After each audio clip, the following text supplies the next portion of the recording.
consultas. Tuve un paciente pediátrico que estaba con epilepsia y pues estaba siendo tratado por un médico general, pues estaba en su rural y pues tenía muchas dudas. Era un paciente que tenía crisis febriles, tenía muchas crisis febriles. Tuvo 10 crisis en un mes, 2 meses, y pues no sabían si iniciarle o no iniciarle tratamiento. Entonces, de ahí fue la idea de que tratáramos de abordar un poco de manera general como un paciente pediátrico con epilepsia. Bueno, yo soy David Herrera, soy neurólogo pediatra de la Universidad Militar de Granada en Colombia y pues actualmente estoy haciendo un fellow en epilepsia en la ciudad de Madrid. Entonces, bueno, como les comentaba, pues la idea era que abordáramos un poco de esta parte. Entonces, ¿por qué la epilepsia es importante? Pues es algo que nos puede dar a cualquier edad, da a cualquier género, cualquier raza, no importa la condición económica.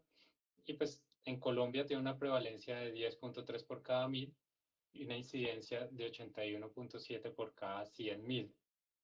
Bueno, no sé si conocen a Cameron. Pues Cameron pues, es una persona bastante conocida y hace poco, pues el año pasado, presentó una de las complicaciones por epilepsia, que es el SUD, que es la muerte súbita relacionada a epilepsia, que es una de las cosas que también quiero que tengan presentes y por eso es importante dar un adecuado tratamiento y iniciar un tratamiento de forma oportuna. Bueno, otra de las cosas que quiero que queden como que reconozcan y que tengan presentes después de esta charla es que una de las cosas más importantes es que todo influye en el desarrollo cognitivo de los niños. Entonces es súper importante tener en cuenta qué medicamentos antiepilépticos vamos a dar y qué diagnóstico hacemos y todo lo que es el medio ambiente del paciente. Bueno, entonces voy a manejar toda esta charla con 3 contenidos específicos y más o menos casi todo lo que voy a hablar lo voy a dividir en 3, ¿sí? Como para que nos quede más claros y sea más fácil de que ustedes lo comprendan y lo puedan tener más presente. ¿Listo? Entonces voy a dividirlo específicamente en diagnóstico, tratamiento y algunas particularidades. Bueno, entonces para el paciente pediátrico o paciente con epilepsia en general, es como si estuviéramos desarrollando un rompecabezas. Vamos a tener que utilizar muchas cosas, muchas herramientas para poder tener un diagnóstico y pues poder realizar un tratamiento y poder resolver nuestro rompecabezas.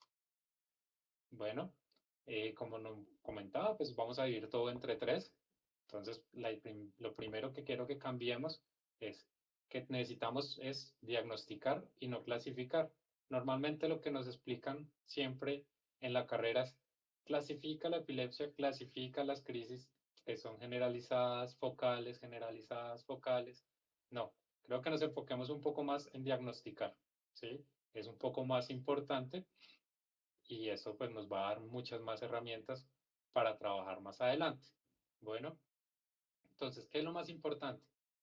Primero la presentación clínica, que ya vamos a explicar cómo es, las ayudas diagnósticas, principalmente el electroencefalograma y la resonancia, y ver si podemos identificar una etiología.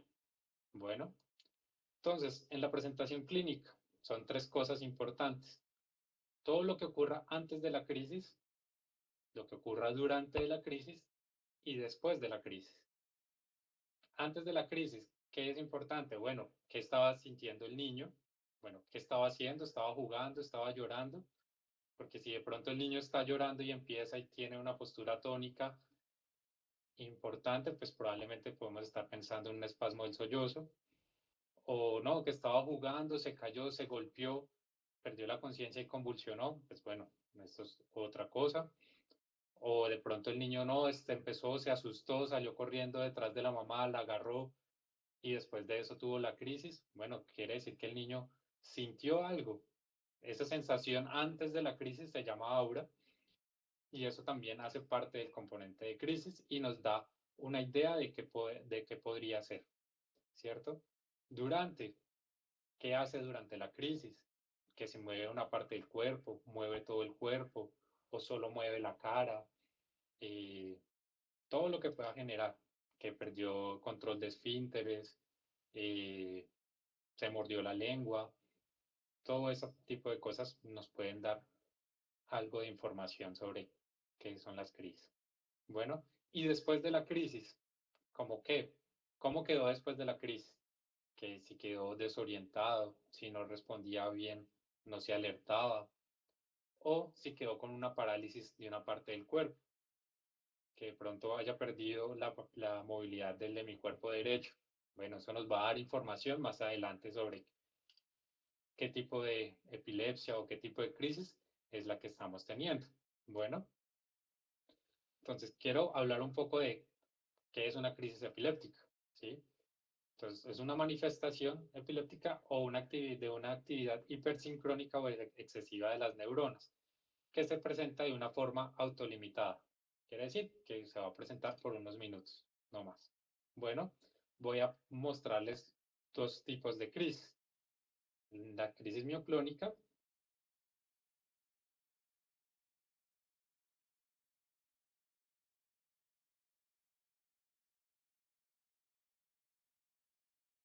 si ven, estos sobresaltos que son muy pocos, hace varios al tiempo, pero duran muy poco, ¿ven? Y los puede presentar múltiples en muy poquito tiempo, ¿ven? Y también quiero mostrarles una crisis focal.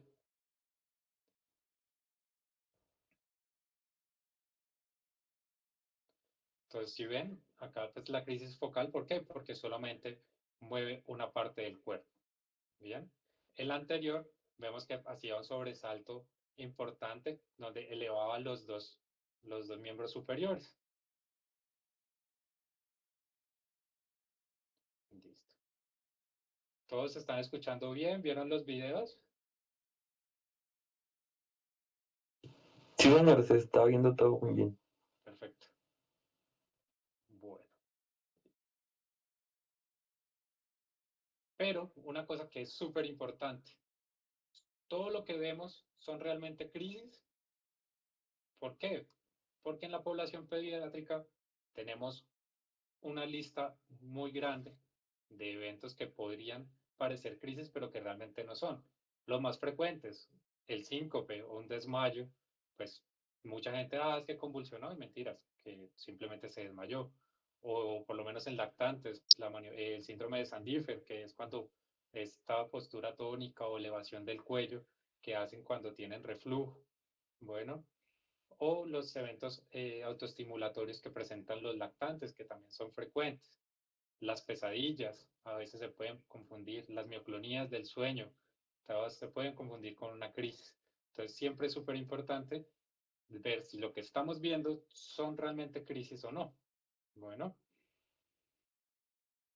muchas cosas, como nos pueden sugerir que sean crisis o no. Entonces, el evento, dónde ocurrió, si de pronto ocurrió durmiendo, pues lo más probable es que pueda ser una crisis. Bueno, cómo se describe, qué hace durante, antes, después de la crisis, la duración, cuántas veces lo hace, si son muy frecuentes, si lo hizo 3, 4 veces al día, bueno, y obviamente pues todos los antecedentes, la historia familiar, el neurodesarrollo, y si hay cosas que pudieron haber desencadenado la crisis, como consumo de alcohol excesivo, el trasnocho, eh, consumo de drogas, muchas cosas pueden generarnos una crisis. Eso es importante, pues, buscarlo en la historia clínica. Entonces, ¿cómo podemos desarrollarnos frente a una crisis? Esto, pues, es un esquema muy simplificado de qué hacer, pero entonces evaluamos, tuvo una crisis. A partir de la historia clínica y el examen físico, ¿consideramos que realmente fue una crisis? Bueno, si no, pues bueno, vamos a buscar y tratar todo lo que pudo haber sido y que realmente no fue una crisis. O si sí, pues bueno, la crisis fue provocada o no provocada. Entonces, si no, si fue una crisis provocada, pues hay que mirar qué lo provocó, si el consumo de alcohol, la abstinencia, una hipoglicemia o en niños, lo más frecuente, las crisis febriles. Bueno, ¿es una crisis febril simple o una crisis febril compleja? Bueno, fue una crisis febril simple, pues hay que hacerle los laboratorios normales. Si fue una neuroinfección, pues bueno, hay que hacerle una punción lumbar y descartar la infección para poderlo tratar. O no, vemos que tenemos factores de riesgo para una crisis que no fue meramente provocada o que fue una crisis facilitada por otras cosas. Entonces, pues hay que hacer los estudios. Pero bueno, el grupo que más nos interesa en este momento son las crisis no provocadas. Entonces, vemos que la crisis fue no provocada, entonces hay que mirar si tiene factores de riesgo. Entonces, factores de riesgo como cuáles, un trauma, eh, al examen físico vemos una alteración focal o un déficit focal, signos que nos hagan pensar malignidad o niños que son menores de 12 meses, hay que hacerles estudios hospitalarios. ¿Con qué? Con un electroencefalograma y una resonancia. Si no tiene ningún signo de alarma, pues podemos hacer esos mismos estudios de forma ambulatoria, solo dejar al niño en observación alrededor de 24 horas para evaluar que no tenga más crisis. ¿Sí? Pero bueno, ya iremos hablando más al respecto. Las siguientes ayudas para el diagnóstico que tenemos, pues los principales y los más importantes son el electroencefalograma, que normalmente es de 20 minutos, pero también tenemos opción de hacerlos de 24 horas o 5 días, ya dependiendo de las situaciones. Y las resonancias, que pueden mostrarnos una cantidad de alteraciones, como en este caso que vemos un trastorno de una malformación cortical. Bueno,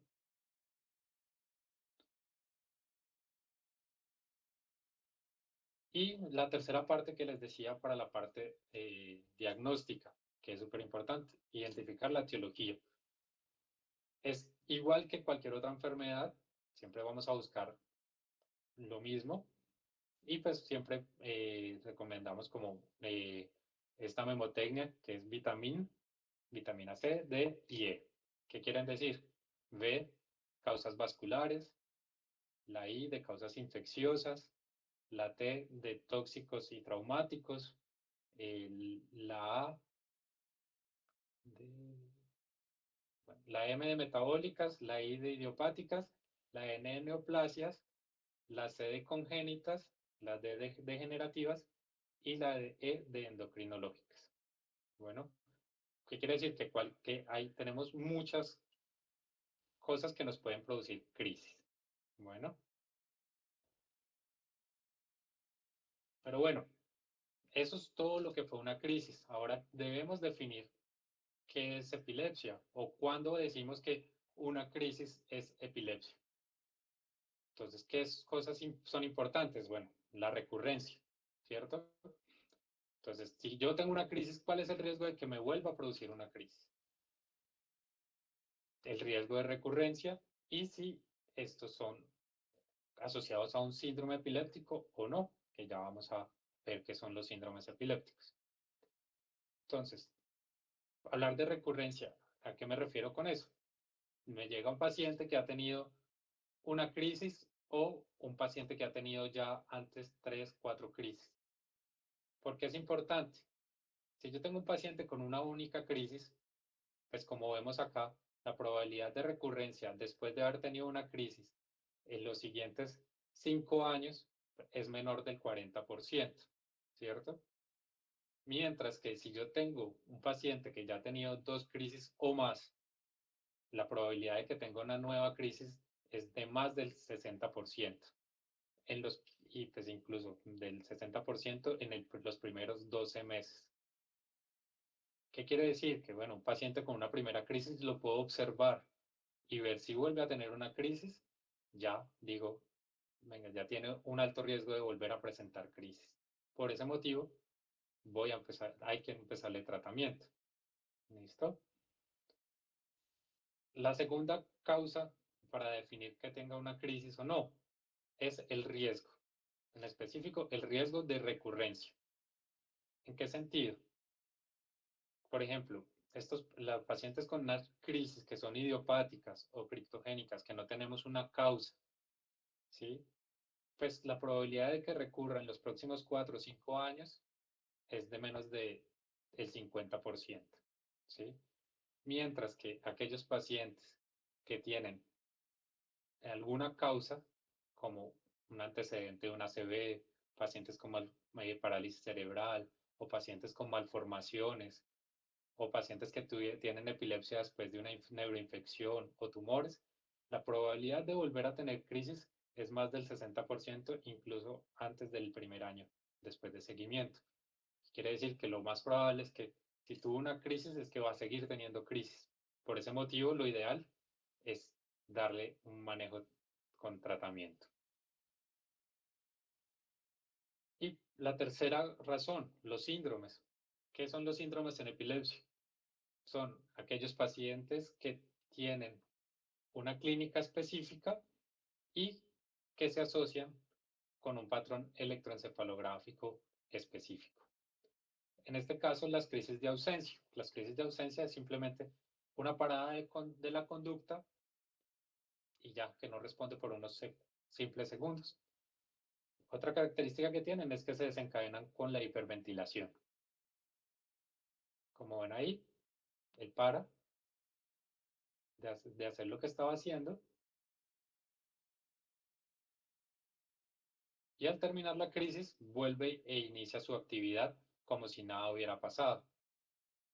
Si ven, lo importante de los 3 momentos antes de la crisis, como qué estaba haciendo, ¿no? Estaba jugando. ¿Qué hizo durante la crisis? Paró, dejó de hacer lo que estaba haciendo y después de la crisis reinició su actividad común y corriente. Y son características que nos pueden guiar a un diagnóstico.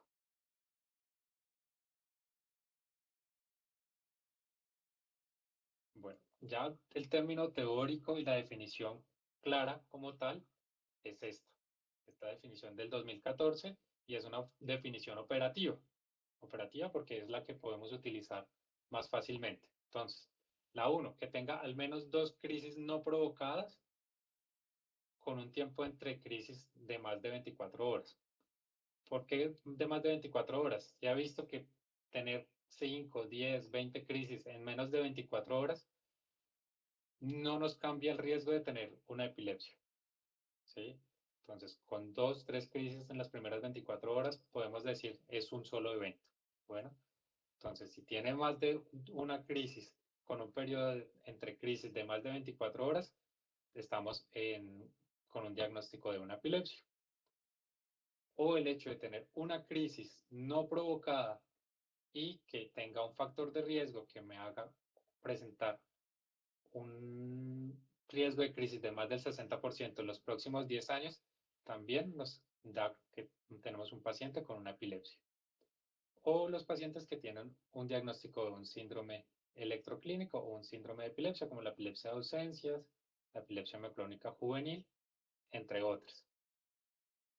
Bueno, el siguiente paso en nuestro rompecabezas es hablar de cómo clasificamos las crisis.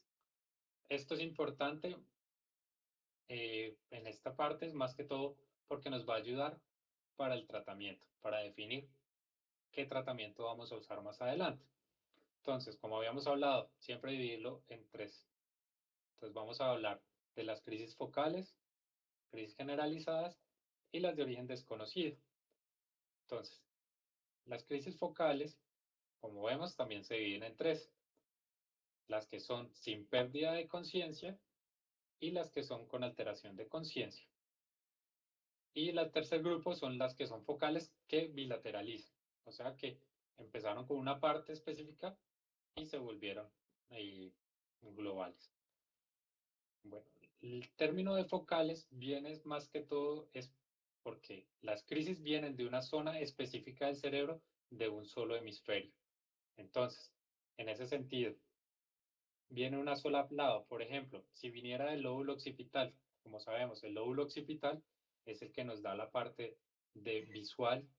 Entonces, si tuviéramos una crisis de ese lóbulo, pues vamos a tener alucinaciones visuales. Entonces vamos a ver bolas moviéndose o una amaurosis. Ah, no, que vienen desde el lóbulo parietal. Entonces, el lóbulo parietal, pues como todos sabemos, es de la sensibilidad. Entonces, puede que tengamos una crisis que solamente tengamos un hormigueo en la mano. O que tenemos una crisis que viene del lóbulo temporal. Pues el temporal, pues sabemos que maneja memoria, concentración, atención. Entonces, pues vemos paciente que se queda quieto, que no recuerda lo que le hablamos, que puede estar hablando incoherencias y pues es una epilepsia focal. Entonces, ¿qué tipo de características pueden tener las crisis focales? Pues pueden tener automatismos, pueden tener movimientos clónicos, repetitivos, atonías, movimientos hiperkinéticos como levantarse de la cama o hacer movimientos de pedaleo mientras están durmiendo. Incluso algunos pueden ser muy violentos como de golpes o aquellas crisis que son de origen no motor, como las autonómicas, que simplemente puede ser una taquicardia o enrojecimiento, parada conductual, que se queden quietos y no respondan a lo que uno les dice, por ejemplo, emocionales, que tienen un miedo que no pueden controlar y es excesivo y que les toca salir corriendo de lo que están haciendo y dejar todo tirado. Y las sensoriales, como las que acaba de comentar, visuales, sensitivas, entre otras. Bueno, bueno, las crisis de inicio generalizado, que quiere decir que el comienzo de su crisis coge una red neuronal muy amplia, entonces todo el cerebro se ve comprometido, ¿sí? Entonces, entre estas, pues ya en estas tenemos unos tipos distintos, que están las tónico-clónicas, las clónicas generalizadas, mioclónicas, como las que vimos hace un rato, la mioclónica tónica, las atónicas, los espasmos epilépticos, y también tenemos otras que son no motoras, en especial que son las ausencias que ya vimos. Entonces, que están las ausencias típicas, las atípicas, las mioclónicas, y bueno, pues la idea no es entrar a describir cada una de ellas. Entonces, aquí quiero mostrarle pues un tipo de crisis generalizada que es un poco más dramática, pero para que entiendan que es el compromiso global del, del cuerpo, ¿sí? Entonces el niño pues está ahí haciendo nada y de un momento a otro pierde el tono completamente del cuerpo. Es una atonía y pues es generalizada porque lo tiene en todo, pues, en todas las partes.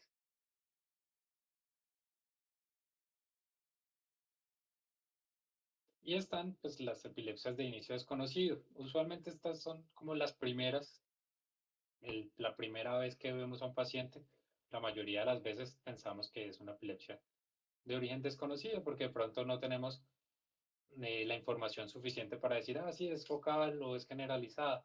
No, porque pues muchas veces los pacientes los encuentran ya en una fase generalizada y no sabemos si lo primero fue que el paciente sintió que vio una luz y luego generalizó. Entonces aquí podemos ver las tónico-clónicas, los espasmos infantiles y algunos de arresto motor. Pues algunas epilepsias focales con alteración de conciencia solamente hacen una parada que la verdad no se diferencian en absoluto de unas ausencias. Y solamente van a dejar de ser de origen desconocido cuando hacemos los estudios de resonancia o electroencefalograma. Y acá vemos pues los espasmos, que es una de los tipos de crisis de origen de no clasificado.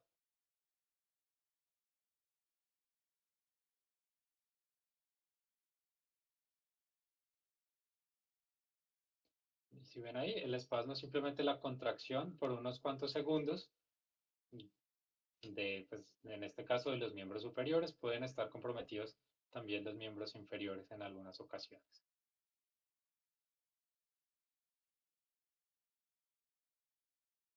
Bueno, aquí pues este dato quiero mostrarles porque muchas veces a ustedes, por ustedes les va a llegar paciente con que ha tenido la primera crisis, ¿sí?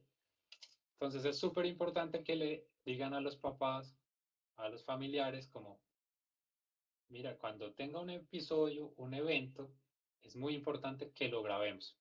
Nos va a ayudar mucho para el diagnóstico. Así sea que cuando vaya donde el especialista o incluso cuando vuelva donde ustedes, pues ustedes van a decir, ah, tiene estos, tiene tales características que me podrían decir si tiene una crisis o no, ¿cierto?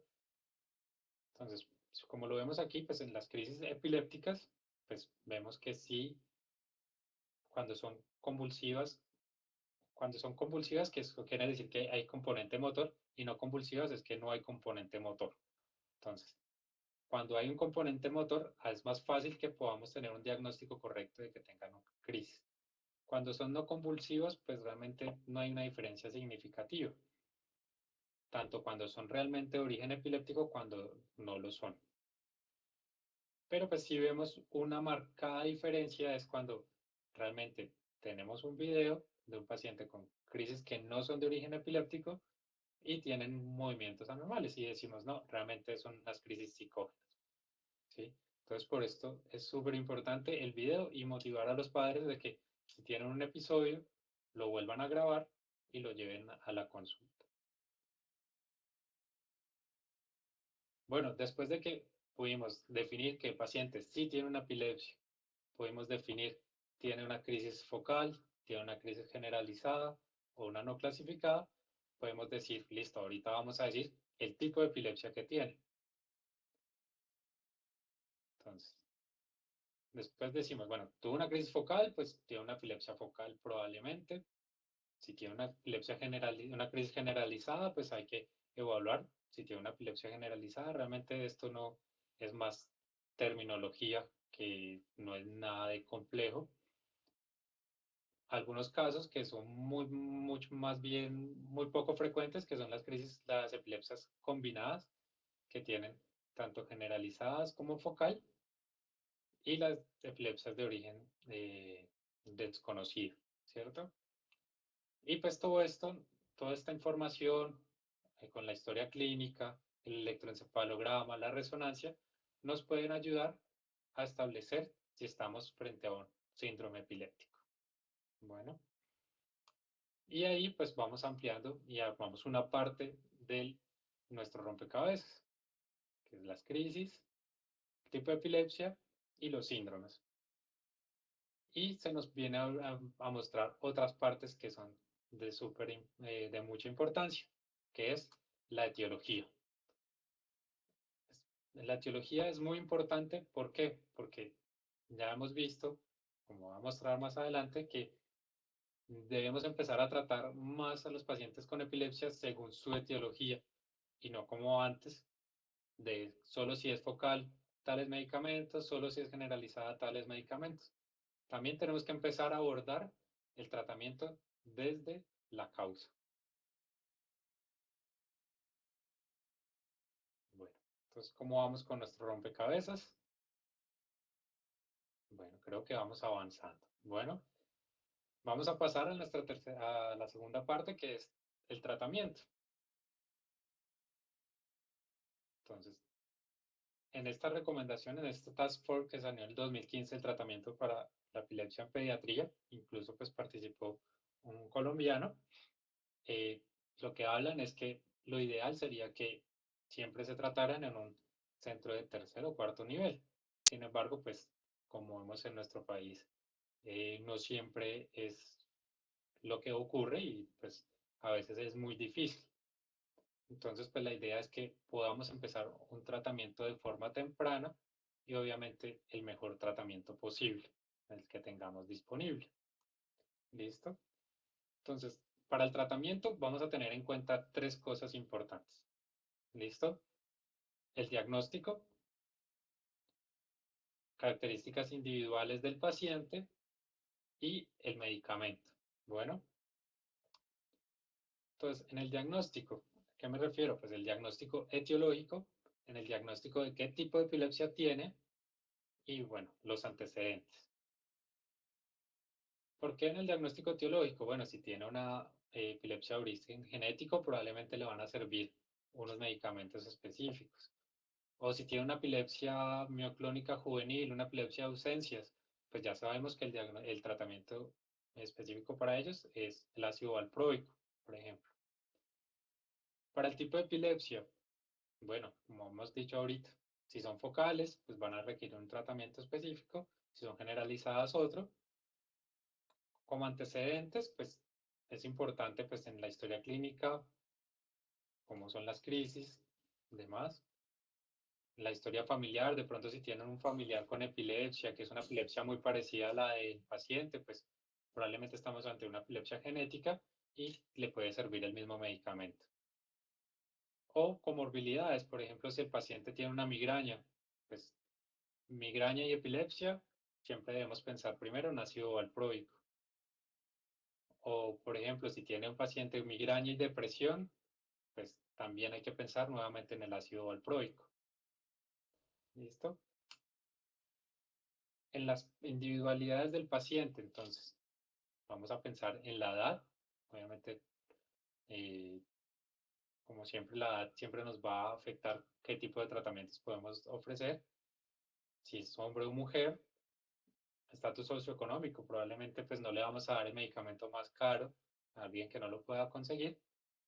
Y pues si está en una edad que pueda tener un embarazo. Y el tipo de tratamiento, el medicamento, pues vamos a mirar que estos medicamentos usualmente tienen muchas interacciones con otros medicamentos. Afortunadamente en la edad pediátrica, pues los pacientes, no, la mayoría no tienen muchas patologías ni usan muchos medicamentos, entonces pues esta se nos reduce un poco y hay que ver los efectos adversos. Y los efectos adversos, previamente utilizó un medicamento y se intoxicó, previamente utilizó otro medicamento y fue alérgico a él, ¿sí?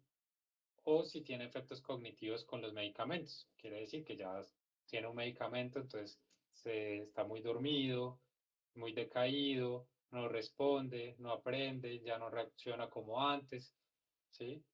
Entonces, pues en este orden de ideas, la idea es que siempre que estemos usando medicamentos antiepilépticos, utilicemos la menor dosis posible. Entonces, para el tratamiento tenemos tres tipos específicos, ¿sí? Bueno, esto pues actualmente apenas está empezando a hablar de ello, pero pues me gustaría que ustedes, pues son el futuro, los futuros médicos, la mayoría, eh, quiero que entiendan que ya hay tres tipos de tratamientos específicos. Entonces tenemos los antiepilépticos como tales, que son los que van a modificar la enfermedad, ¿sí? Mientras que están los anticrisis epilépticas o anti-seizure, que son los que nos controlan las crisis, y estos son los medicamentos que actualmente usamos, como la carbamazepina, el ácido valproico, levetiracetam, simplemente nos controlan las crisis, pero no nos afectan ni nos modifican la enfermedad. Y otros que son los neuromoduladores, como el estimulador de nervio vago o el neuropace, que lo que simplemente hacen es modular las descargas epilépticas. Bueno, entonces, voy a hablar un poco de los antiepilépticos o los modificadores de la enfermedad, ¿sí? Entonces, hay dos tipos principalmente, pues son los medicamentos o el manejo con medicina de precisión, que para una medicina de precisión necesitamos un diagnóstico de precisión. Por eso hablo siempre de tratemos de buscar diagnósticos. ¿Listo? Y los otros modificadores de la enfermedad es la cirugía de epilepsia. Bueno, si tenemos en una resonancia una lesión estructural que coincide con el origen de la epilepsia, de las crisis y coincide con el electroencefalograma, hay unas altas probabilidades de que si yo retiro la lesión, el paciente se va a quedar sin epilepsia. Entonces, modifiqué la enfermedad. Bueno, entonces voy a mostrar algunos ejemplos de la medicina de precisión. Entonces, este es como el que más va a cambiar el tratamiento a largo plazo de muchos síndromes en epilepsia y de muchas causas de epilepsia, que es el modelo que se ha utilizado en el síndrome de Dravet, que es una terapia, un tipo de terapia que se llama tango, que lo único que se utiliza es, se ingresa un oligonucleótido y lo que hace es aumentar la expresión del gen, tanto el gen mutado como el gen normal. Entonces se aumenta la producción del RNA, que al final se traduce en aumento de la producción de la proteína normal. ¿Qué pasa esto? Que modifica la enfermedad, disminuye las crisis y disminuye los otros efectos que pueda tener la enfermedad. Otro ejemplo que es un poco más visual, ¿sí? Que podemos verlo un poquito mejor, las encefalitis autoinmunes. Por ejemplo, esta, una encefalitis límbica, ¿sí? Muchas veces, durante muchos años, se les daba ácido valproico, carbamazepina, levetiracetam, lacosamida, pero nunca tratábamos la causa. Entonces la inflamación seguía produciendo las crisis, seguía produciendo las descargas y los pacientes seguían convulsionando, a pesar de que le dábamos tratamientos muy buenos, pero no iba a mejorar. Obviamente cuando mejoramos la inflamación, disminuimos la respuesta autoinmune, mejoró el control de crisis. Entonces, esto también es medicina de precisión. Vamos a tratar la autoinmunidad. Ya tenemos muchos tratamientos para este tipo de epilepsias. Otra que también es un poco, es una enfermedad rara, que es el déficit de GLUT1.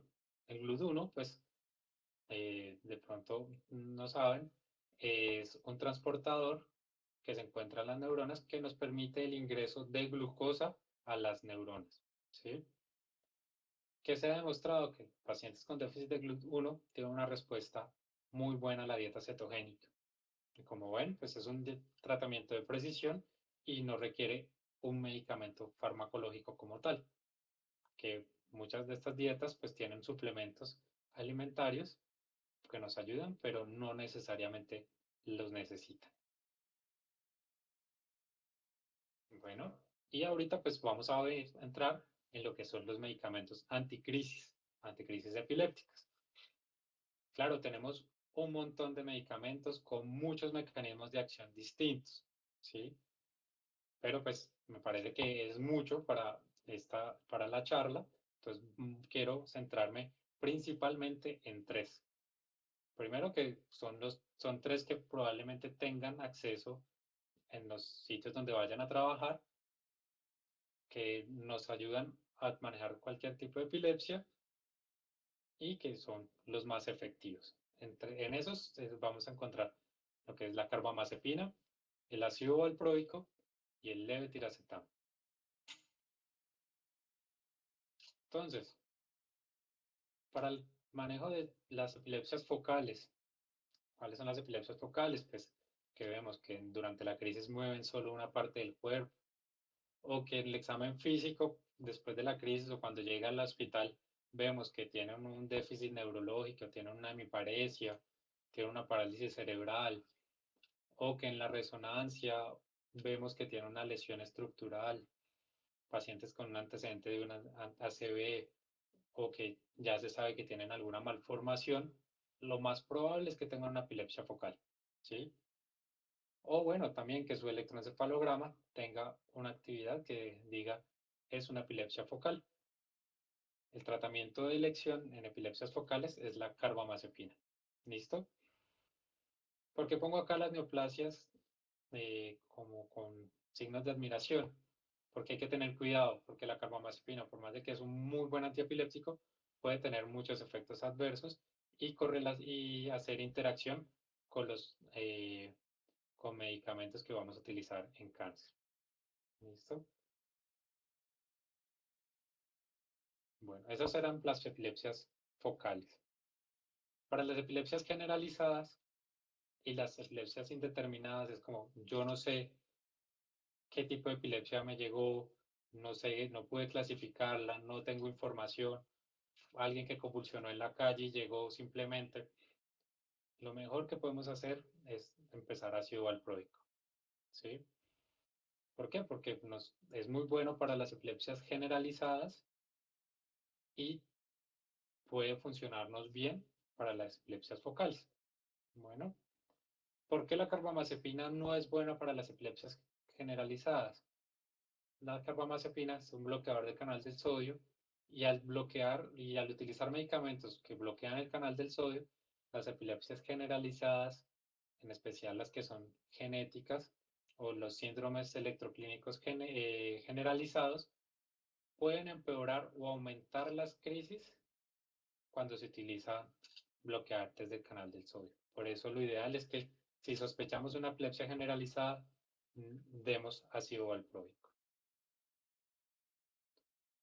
Bueno, aquí vuelvo un poco a las peculiaridades de los pacientes, ¿sí?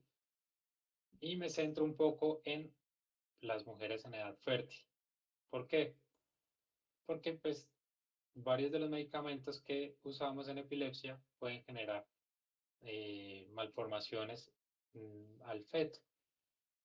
Pero el que más malformaciones se ha visto que puede presentar es el ácido valproico. Por eso es importante que en mujeres mayores de 10 años no lo utilicemos. ¿Listo? Y si en caso de que sea un único recurso que tenemos, que es una epilepsia generalizada y lo único que tenemos es ácido valproico, está bien, lo utilicemos en las dosis más bajas posibles para evitar que puedan tener reacciones adversas. ¿Por qué digo 10 años? Porque en los pacientes de 10 años o más, porque no sabemos cuántos años vaya a durar el paciente en tratamiento. Bueno, sin embargo, pues lo ideal es que tengamos otras opciones, ¿no?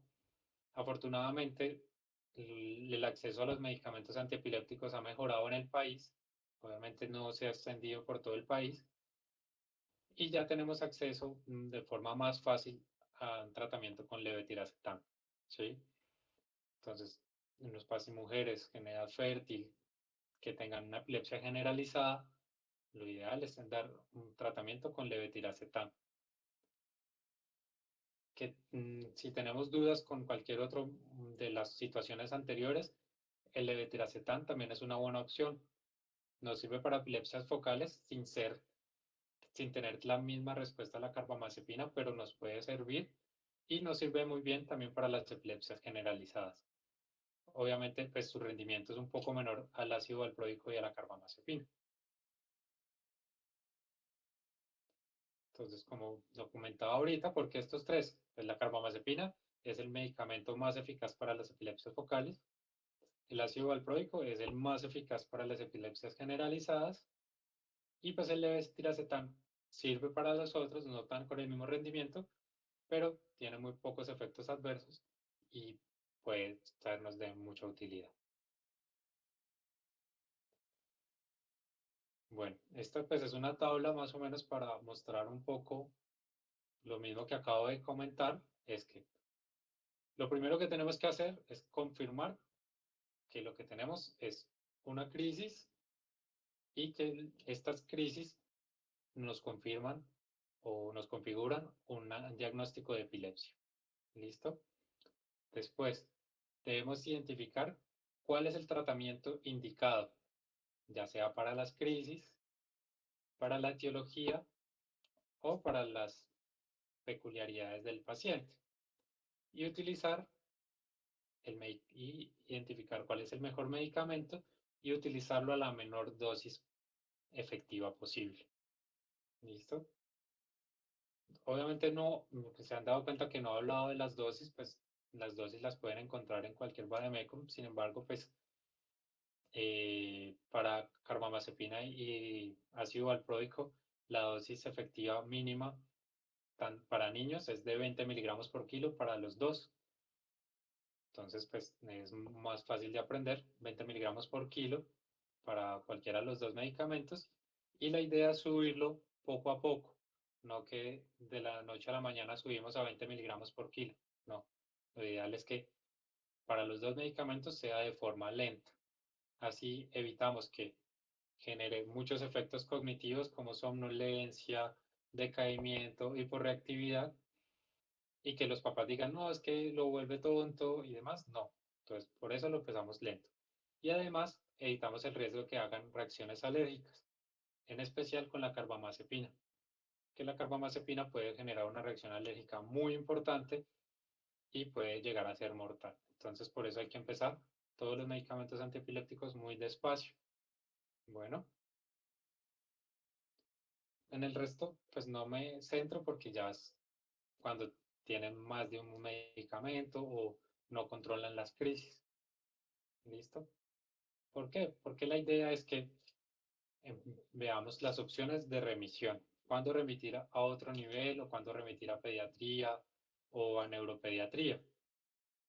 Pues si tenemos una primera crisis, lo ideal, pues siempre es bueno que se vaya y de una vez lo vea el pediatra, ¿sí? Pero sé que muchas veces uno llega a un rural o a un centro de atención y los pacientes llevan muchos años. Ah, no, es que está controlado con el ácido valproico y nunca lo vio eh, un neuropediatra o un especialista y nunca supimos por qué fue que está teniendo las crisis. Entonces, la primera crisis, pues es bueno que lo vea un especialista o en aquellos que haya fallado el primer medicamento. ¿Por qué? Porque pues hay una alta probabilidad de que después de fallar el primer medicamento, sigue habiendo una alta probabilidad de que el segundo medicamento falle.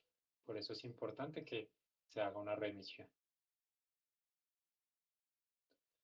Bueno, como comentaba en la historia al comienzo de la charla, pues de este paciente que tuvo múltiples crisis febriles, quería comentar algo acerca de ellas, ¿sí?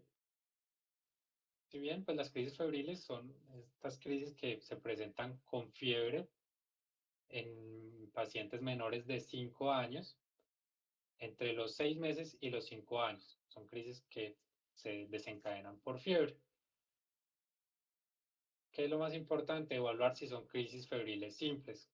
¿Cuáles son las crisis febriles simples? Aquellos que tienen una crisis que es generalizada, que solo tiene una en 24 horas y que son de corta duración. ¿Listo?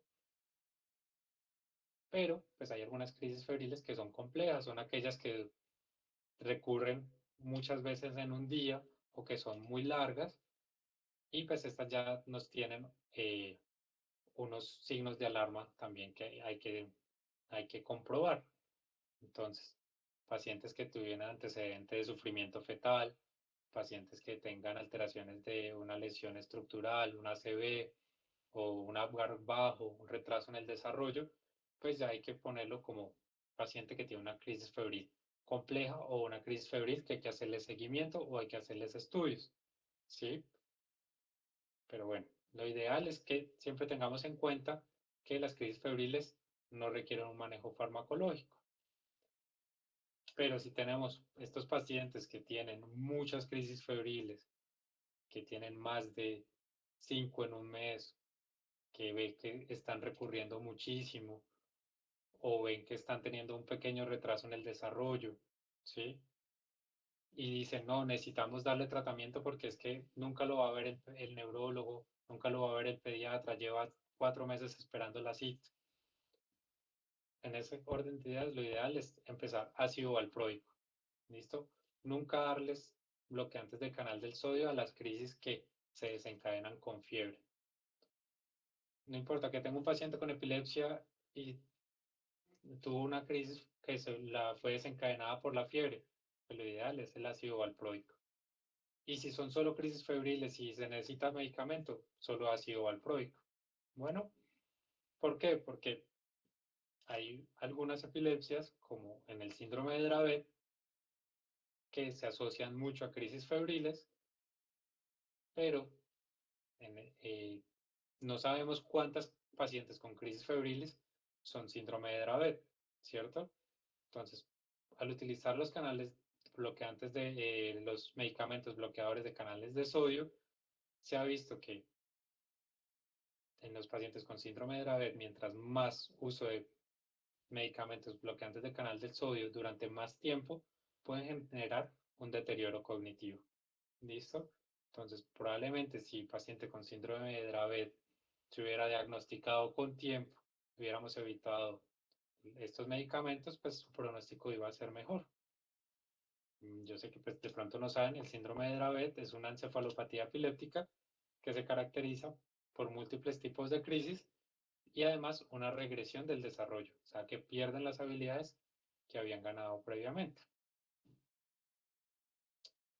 Bueno, pues más o menos era como una idea general de cómo poder armar un poco de rompecabezas de los pacientes con crisis epilépticas, pues desde un nivel 1 o 2 de complejidad más o menos, y un abordaje inicial. Bueno, entonces pues como conclusiones, pues el diagnóstico se construye a través de la historia clínica, los estudios y la etiología. Siempre es muy importante la etiología. Para un tratamiento adecuado necesitamos siempre saber la etiología predilectamente. El uso de los videos puede ser de muy gran ayuda para el diagnóstico y obviamente el tratamiento oportuno y preciso nos va a ayudar a disminuir los efectos adversos, los efectos en el neurodesarrollo y la muerte súbita asociada en epilepsia. Y pues siempre recordar que el diagnóstico de precisión para un tratamiento de precisión. Bueno, pues fue toda la presentación. No sé si tengan alguna pregunta, duda.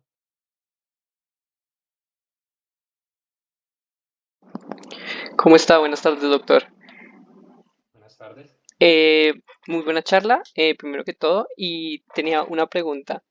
Eh, Claro. en, Usted nos dice que en las primeras crisis que tienen, en la primera crisis que parece ser que tiene un origen idiopático, uno preferiblemente no debería empezar como el tratamiento de una, sino hacer una observación. Pero nosotros como primeros respondientes, como la primera línea de manejo de estos pacientes, antes de enviarlo a un especialista, deberíamos iniciar estos tratamientos que está diciendo en ese escenario o más bien esperaríamos. No, no, hay que esperar. Lo ideal es que si les llega un paciente con una crisis y vemos que tienen un factor de riesgo como una déficit focal, una parálisis o un antecedente de una ACV, un antecedente de un trauma, hay que hospitalizarlo y hacer estudios, ¿sí? Y bueno, obviamente empezarle tratamiento en ese caso. Y en esas idiopáticos, si vemos que realmente no hay un factor de riesgo importante, lo que se puede hacer es observar por 24 horas y hacer estudios ambulatorios, pero siempre hay que hacer los estudios. Ok, muchas gracias. Con gusto. Doctor, una pregunta. ¿Sí? En los casos, digamos que tengamos una primera crisis secundario a un ACV, un trauma craneoencefálico, etcétera, y digamos que vamos a iniciar un tratamiento, o sea, se indica especialmente un antiepiléptico focal para cada situación. Es decir, por ejemplo, para trauma craneoencefálico es mejor dar fenitoína que carbamazepina o o siempre carbamazepina es como más indicado. Bueno, la carbamazepina es el antiepiléptico con mejor respuesta en crisis focales. Es el que mejor respuesta tiene. Pero ¿qué pasa? Como es uno de los primeros que se hizo, tiene muchos efectos adversos. Si pudieran tener opciones de utilizar otros tratamientos como oscarbazepina, lacosamida, que son también muy buenos para epilepsias focales, con muchos menores efectos adversos, es una muy buena opción. Pero como digo, la idea era mostrar como los principales medicamentos que pueden tener acceso en cualquier parte. Pero es una muy buena pregunta. Pero realmente el medicamento para crisis focales son los bloqueantes de canal de sodio, cualquiera. El más efectivo es la carbamazepina, sigue la oscarbazepina, luego la lacosamida, ¿listo? Y bueno, la fenitoína también es muy buena, pero esa tiene muchos más efectos adversos y puede generar efectos también cardiovasculares importantes, entonces esa se deja más como para situaciones muy especiales, ya cuando son epilepsias refractarias que ya se han tratado muchos fármacos, podemos volver a intentar estos medicamentos que no, que ya no se usan diariamente. Gracias, profe. Con gusto.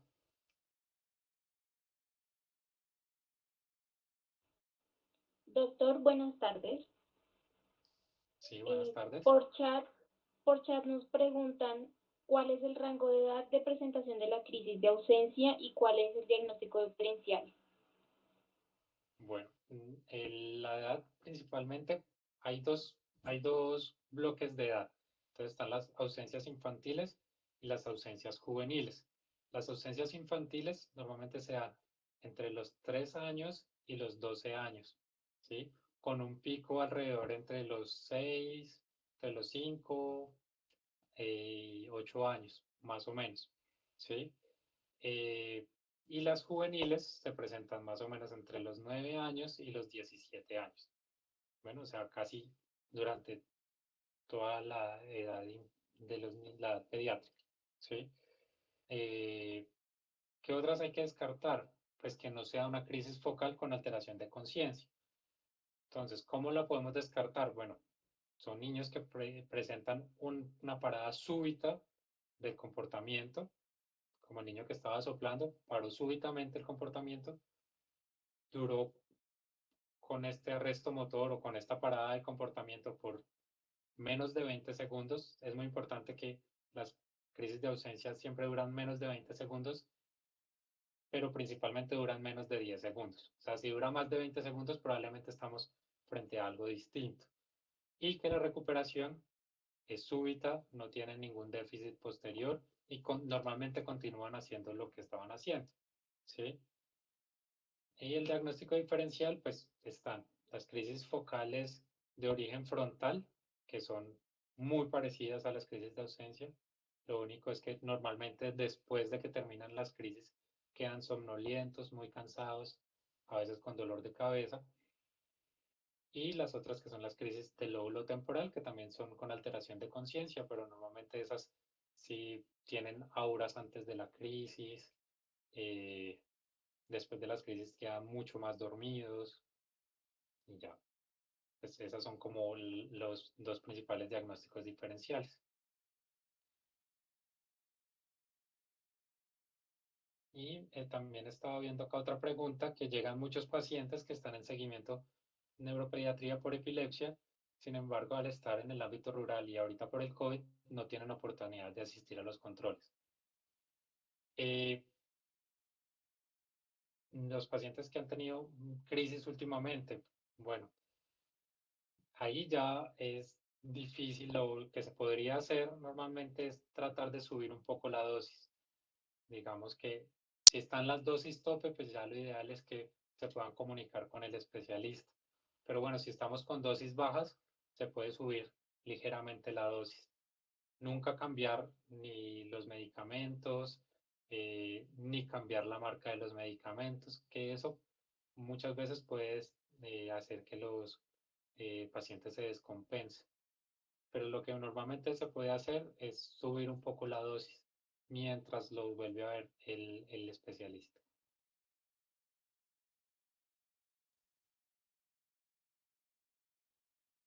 Y acá tenemos otra pregunta de Karen, que es, en cuanto a las crisis epilépticas, el niño que me llega a urgencias convulsionando, ¿cuál sería el esquema apropiado de manejo? Y cuando me llega en periodo posictal somnoliento, ¿qué medicamento debería dar? Bueno, cuando llega por urgencias, pues ya, si está convulsionando, ya es un estatus hasta que no se muestre lo contrario, porque no sabemos cuánto lleva convulsionando. Entonces ya se maneja como un estatus y el medicamento de iniciar en cualquier estatus es una benzodiazepina. Pues, ¿cuál es la benzodiazepina que tenemos más fácil en Colombia? Pues el midazolam. Entonces, en este caso, el primer medicamento que se debe administrar es el midazolam. Obviamente, pues hay que seguir pues todo el protocolo de estatus. Y en los pacientes que llegan en periodo posictal, normalmente no hay que dar ningún tipo de medicamento. Ya la crisis ya pasó. Si le damos un medicamento, puede que lo durmamos más y no sepamos si después puede tener una crisis o no. y muchas veces le empezamos un medicamento y ya después no sabemos, es su primera crisis, alguien le empezó el medicamento, ya no sabemos si ya es muy difícil decidir, le quito el medicamento, no se lo quito y terminamos metiendo a un niño que probablemente no necesitaba medicamento durante 6 meses, un año con un medicamento que no necesitaba, ¿sí?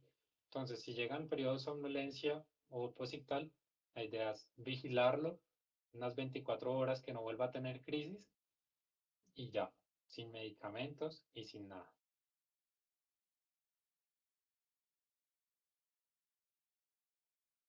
¿Listo? Llega otra pregunta. El contexto del paciente de urgencias que no soluciona con midazolam, ¿cada cuánto se puede repetir la dosis y en qué momento es conveniente usar otro? Bueno, con las benzodiazepinas, cada 5 minutos, un máximo de 3 dosis, ¿sí? Ya después de la segunda dosis de benzodiazepina, ya toca empezar un medicamento. Los medicamentos que más fácil tenemos acceso ya es fenitoína y midazolam.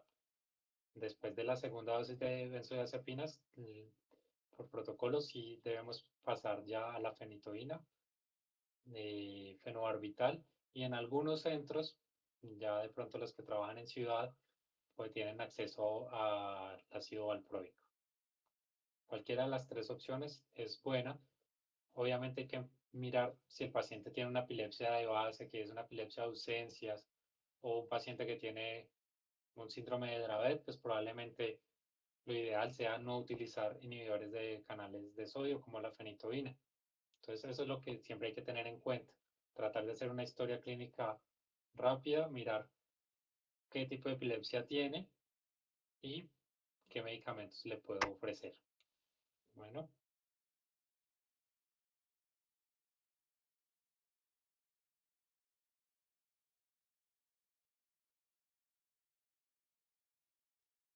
algún signo. Pues lo que más nos guía hacia una epilepsia, hacia un síndrome específico, es el electroencefalograma.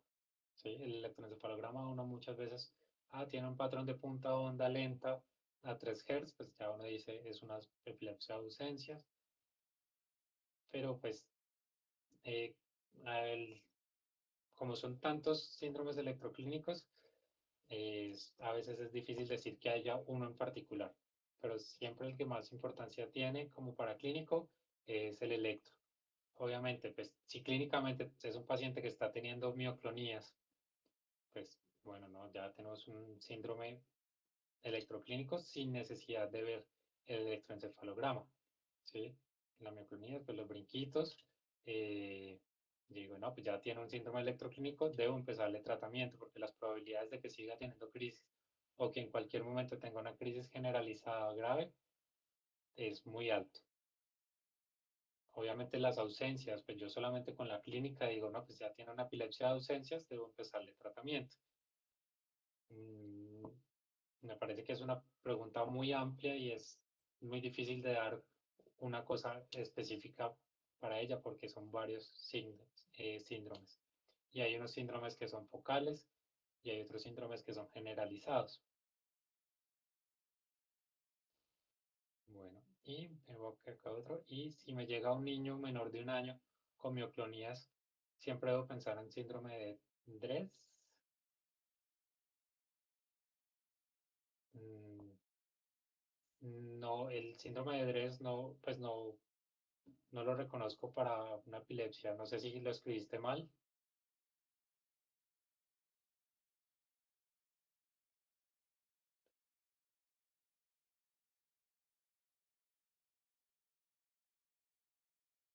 Eh, ¿Qué pasa si hay una crisis epiléptica pero electroencefalograma negativo y resonancia magnética normal? ¿Qué debería seguir? Bueno, si tiene una primera crisis con un electroencefalograma y una resonancia normal, puedo dejarlo ahí tranquilo y esperar que tenga otra crisis para decir que tiene una epilepsia. Lo más probable es que sea una epilepsia idiopática en caso de que lo sea. Si no tiene crisis, pues bueno, no necesita medicamento y podemos estar sin más tratamiento farmacológico. Bueno, ¿qué o está teniendo muchas crisis y a pesar de todo eso sale el electroencefalograma y la resonancia normal, pues tiene muchas crisis. Normalmente el diagnóstico de epilepsia es clínico. La resonancia y el electroencefalograma simplemente nos ayuda a que tratemos a los pacientes de una mejor manera, pero el diagnóstico es clínico. Entonces ahí con eso pues debemos dar un tratamiento si tiene muchas crisis a pesar de que todos los exámenes hayan salido normales.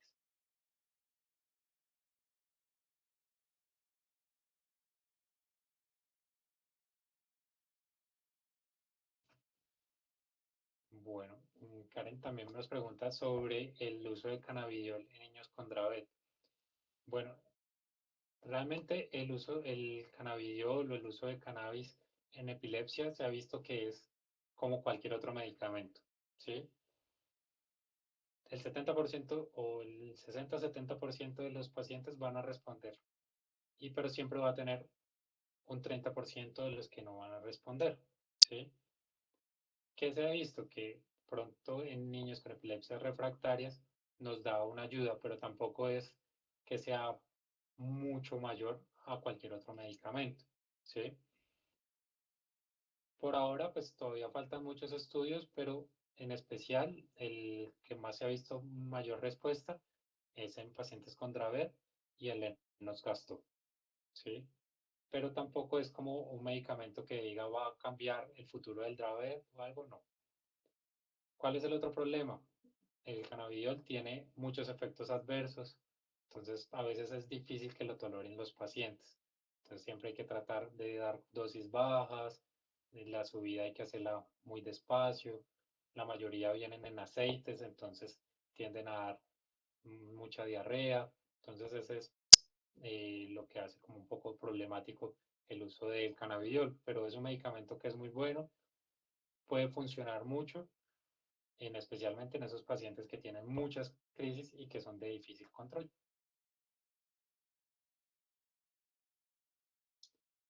Bueno, eh, Karen pues corrigió. Entonces, si me llega un niño menor de 1 año con mioclonía, siempre debo pensar en síndrome de West. No. El síndrome de West tiene tres características. Pues la parte clínica, el tipo de crisis son espasmos infantiles, que son distintos a las mioclonías. Las mioclonías son más cortas, son más rápidas, mientras que el espasmo tiende a tener un aumento del tono, una duración un poco mayor, ¿sí? Entonces, al tener un espasmo, pues eso. Entonces, si llegas a sospechar que paciente que puede estar teniendo un espasmo, siempre hay que descartar tener que hacer un electroencefalograma, que el electroencefalograma nos va a decir si tiene una hipsarritmia o no, ¿sí? Y la otra característica que tiene el síndrome de West es que haya regresión del desarrollo o pierda partes del desarrollo que ya había ganado. Entonces, el niño que estaba empezando a decir mamá ya dejó de decirlo, o el niño que estaba empezando a gatear y ya no gatea, ¿sí? Entonces, son esas tres características para sospecharlo. Obviamente, las crisis siempre son muy llamativas y lo hace a uno pensar, ah, tiene un espasmo por la característica, que es un poquito más lento la progresión, mientras que la micronía es el brinquito. ¿Listo?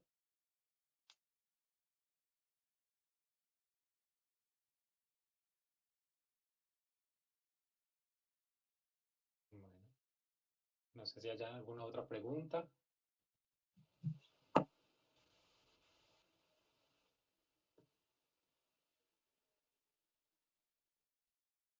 Bueno, Doctor David, de parte del grupo de estudio PIC, queríamos agradecerle por acompañarnos el día de hoy. no, muchas gracias a ustedes por Pues la invitación, Santiago. Y pues nada, espero ayudarlos a acompañarlos en otra ocasión cuando lo consideran o lo crean que puedo aportarles en algo más. claro que sí, doctor, lo esperamos próximamente. Listo, muchísimas gracias. A usted.